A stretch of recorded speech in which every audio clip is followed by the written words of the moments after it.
Hey there, my name is Christina DeFranco. I'm a student therapist based out of Toronto, Canada, and today we're exploring personality types, specifically looking at the spectrum of introverts, ambiverts, and extroverts. This video is designed to help you figure out which one you are, as well as have a deeper understanding of what it means and how it can be applied to your life, relationships, and so much more. So let's go ahead and dive in.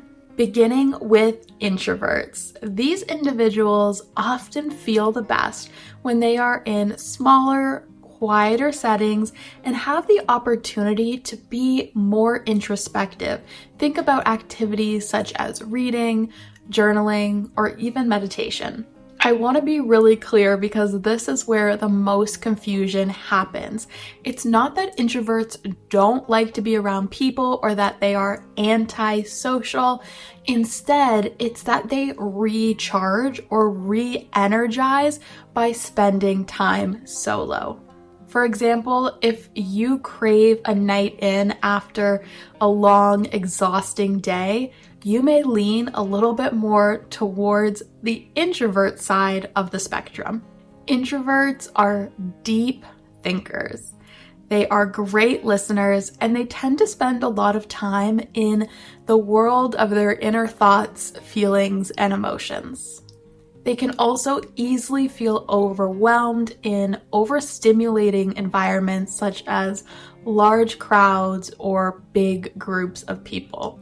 Think concerts may not be their happy place, or they may enjoy a concert but then need to optimize the hours following to spend time alone to recharge and recoup. Does this sound like you or someone you know? Next up, we are hopping over to the complete opposite end of the spectrum, focusing in on extroverts. Extroverts are what I like to call the social butterflies of the world, whether it's a work meeting, a party, or just simply chatting with friends. That is how extroverts feel the most energized. Extroverts are typically outgoing, enthusiastic, and they thrive in environments where they can connect with others. If you're the type of person who feels pumped up or recharged by being in a group setting or just simply even having a really good conversation, then you may lean towards the extrovert side of the spectrum. Extroverts are really great at networking, socializing, as well as expressing their thoughts and emotions. Now, let's be clear, extroverts don't always have to be super loud, flamboyant people, so don't get that mixed up. So if you just listen to both the introvert and extrovert and you're like, I'm kind of a mix or maybe a little bit of both, don't worry, you probably fall somewhere closer to the middle of the spectrum, and this is known as an ambivert. Now, really interesting, ambiverts are kind of falling in this gray area of psychological research because many researchers like to argue that the label of ambivert was only created as part of pop psychology and sales. So I'll leave that one up to you to decide, but personally, I find it very helpful just to have some kind of commonality for conversation. Personally, I identify as an ambivert, and so having this label, so to speak, makes me feel a little less alone because I felt like I was not an introvert or an extrovert, and I didn't know what I was for a very long time. Ambiverts typically enjoy socializing, but then they also need their downtime to recharge. It's like this balance of introverted and extrovertedness, which is definitely where I fit in the most. One example of this might be an ambivert having a really fun Friday night playing board games or hanging out or going to a club with their friends, but then really craving just a slow, cozy Saturday morning to recharge, read their favorite book, and snuggle up with a pet.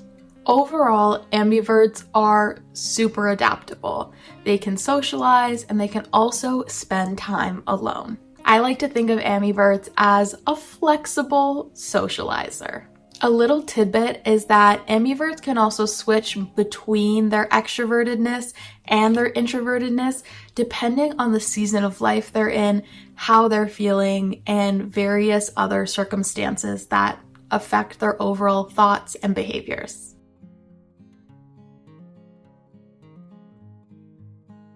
Popping into the research inbox, in 2022, Petrick published an article in the Open Journal of Medical Psychology, really exploring the spectrum of introvert and extroverts. Introverts, ambiverts, and extroverts is actually better understood as a continuous dimension of personality traits rather than three separate types.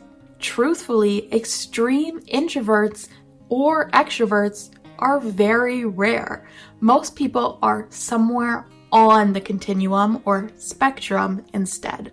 Interestingly, the most psychologically stable people tend to be ambiverts because they can adapt to the social context and situation to be more introverted or extroverted. Once you know where you fall on the spectrum, you can start tailoring your self-care routines, your work environments, and your daily life to better suit your personality style. For introverts, that may mean scheduling a dedicated wind-down time, whereas extroverts may plan in more social gatherings and activities to fill their cup. For ambiverts, it's all about finding the balance, so really cultivating a schedule that allows for both socialization and solo downtime. So which type do you think you are? Are you an introvert, an extrovert, an ambivert, or like 75-25? Let me know in the comment section down below. I would love to hear from you guys and see where our community falls. I hope this video helped you understand a little bit more about personality types and where you may fall on the spectrum.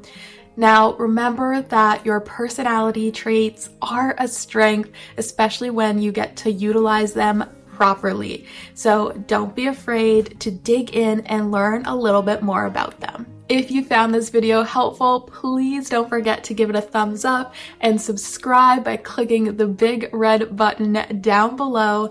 Thank you guys so much for watching, and I'll see you in the next one.